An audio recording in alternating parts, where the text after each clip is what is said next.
So the ninth defense, plaintiff's claim for injunctive relief is not proper before this court. Furthermore, plaintiff complaint fails to demonstrate her entitlement to injunctive relief in accordance with the Georgia law. For all foregoing reasons, plaintiff's claim for injunctive relief should be dismissed. So she didn't ask for injunctive relief properly. Injunctive relief is a way of asking the court to say, hey, you need to stop this person. This person is is doing something they're not supposed to do. They're going to cause me irreparable harm. If you don't stop them, my life is just going to end, and there's no way I can actually recover from it. So that's the gist of injunctive relief. I'm exaggerating here, but basically you're trying to stop a person from continuing to do something that they shouldn't be doing. And of course there's going to be a procedure, a process and procedures you're going to have to follow in order to get injunctive relief. So now that I think of it, so when I read the first lawsuit, Cardi B just asked for injunctive relief in her lawsuit, but I think you have to fill out specific paperwork and you have to ask for injunctive relief in a special way. If you're interested in the video on injunctive relief, leave your questions and comments below and let me know, and I'll make that video. Of course, a donation is always going to help, because you're talking about some serious research here. So anyway, just moving on. 10th defense, pursuant to OCGA 5156, the truth of the charge may always be proved in justification of alleged libel slander. I don't even know what that defense is. I would have to look up the Georgia statute, which I'm not going to do at this moment. And they're basic. I'm just going to skip that one. 11 defense, statement giving rise to this action as alleged plaintiff complaint are privileged communications between plaintiff and public figure. So the 11th defense is actually pretty good defense. Basically, pursuant to OCGA 5157, the statements giving rise to this action as alleged in plaintiff's complaint are privileged communication because plaintiff is a public figure. So this is where it's going to be interesting. It's going to be interesting because they're basically saying, hey, Cardi B is a public figure. We can talk about Cardi B because, she put herself out there. She put herself out there to be talked about, and I'm going to talk about her. So it's tricky because although you're talking about a public figure, in my personal opinion, I don't think this is gonna fly because you're talking about her personal medical history. And her personal medical history, regardless of the fact that she's a public figure, is not going to be public knowledge, right? So if she had cold sores on her mouth and she is in the house and she's hiding with these cold sores, and Star Jones goes out and she basically shows these cold sores, then when she talks about the cold sores that Cardi B has, then you're potentially talking about a person's personal medical uh, information.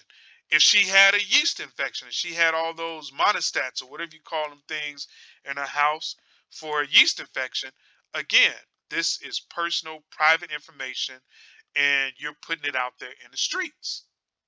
I don't think the 11th defense is going to fly. You guys let me know, questions or comments below, if you think that you can talk about a person's private health information just because they're a public figure, and you can just put that out there. So 12 defense, not going to read that. 13 defense, not going to read. Nature and cause of the case, we're not going to read. We're not going to read the parties, jurisdiction, venue. We're going to skip that. Factual background, we're going to skip up until, do I read any of the facts? Let me see. No, I think I skipped all of the facts because, again, we kind of want to get through this in a reasonable amount of time, right? So let's go ahead and get into the counts. And there's only a certain part of the counts that I actually want to read. Where is it? Did I not highlight it? Okay. Actually, so I have to go back and find this stuff. Damn it.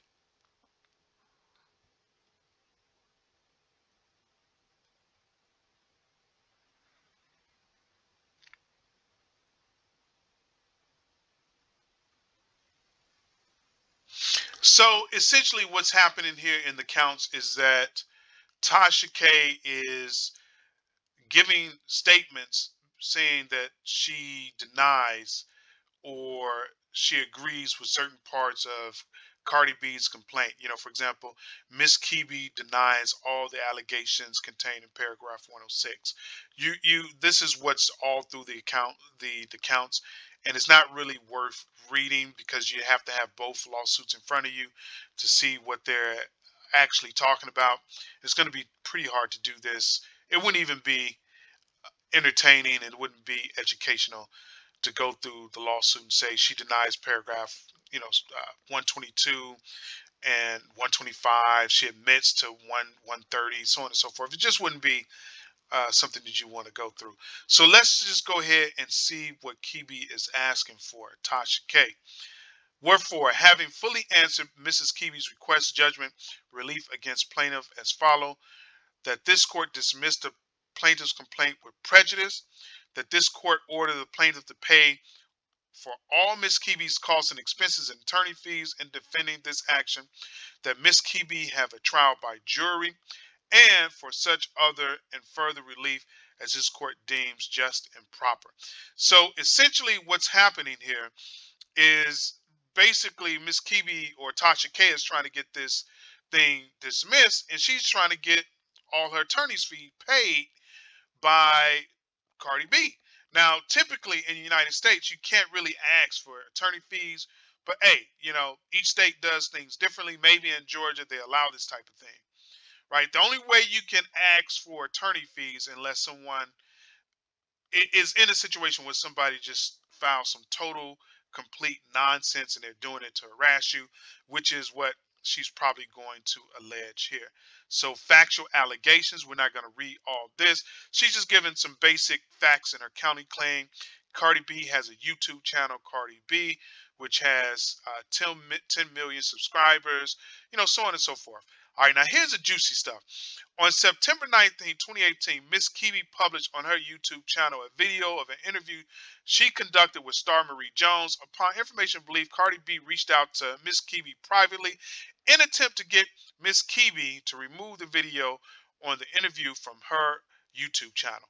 Upon information believed, Miss Kebe offered Cardi B the chance to conduct a public interview regarding the situation, but Cardi B declined. Upon information believed, Cardi B began to quickly publicly defame Miss Kebe, referring to her as this blogger lady, by stating that Kebe makes up fake stories, harasses all of Cardi B's friends, constantly stalks Cardi B, falsely claims that she has legitimate sources giving her information about Cardi B, uses Cardi B name for clickbait, and many other false accusations. Cardi B published these false accusations about Miss Kebe to her various social media accounts where she has millions of followers. Some of the stuff don't make sense that she's saying, because she's saying upon information and belief, Cardi B began to publicly defame Miss Kebe, referring to her as the blog lady. Well, she is a blog lady. She's a lady who blogs, by stating that Miss Kebe makes up fake stories. Everybody believes that Tasha K makes stuff up. There's lots of people coming out saying that Tasha K makes stuff up. And then she says, harasses all of Cardi B's friends and constantly stalks Cardi B.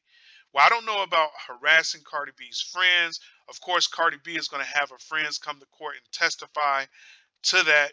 So I don't know why they would put that there if they can't refute it. And then constantly stalks Cardi B. Well, I mean, you're constantly making videos about a person, so that could be considered stalking.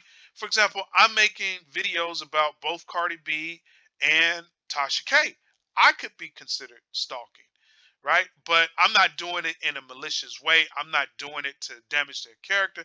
I'm just really critiquing this lawsuit between them, and basically I'm following the stuff that's out there on the internet. But when Tasha K does it, she's talking about private and personal stuff about Cardi B, right? So you've seen the post out there where allegedly Tasha K talks about how Cardi B's mother cheated on a family with a family member's husband or something crazy like that. You've seen the videos where Tasha K allegedly has a video where she's talking about Cardi B has herpes. You've seen the video where Tasha K has a video that basically says that Cardi B's children are going to have, may have, or could have, allegedly, mental disorders because of the choices that Cardi B has made. So yeah, that can be considered stalking, obsessed. That's my own personal opinion. Let me know. Do you think Tasha K is obsessed with Cardi B? Question, comments below.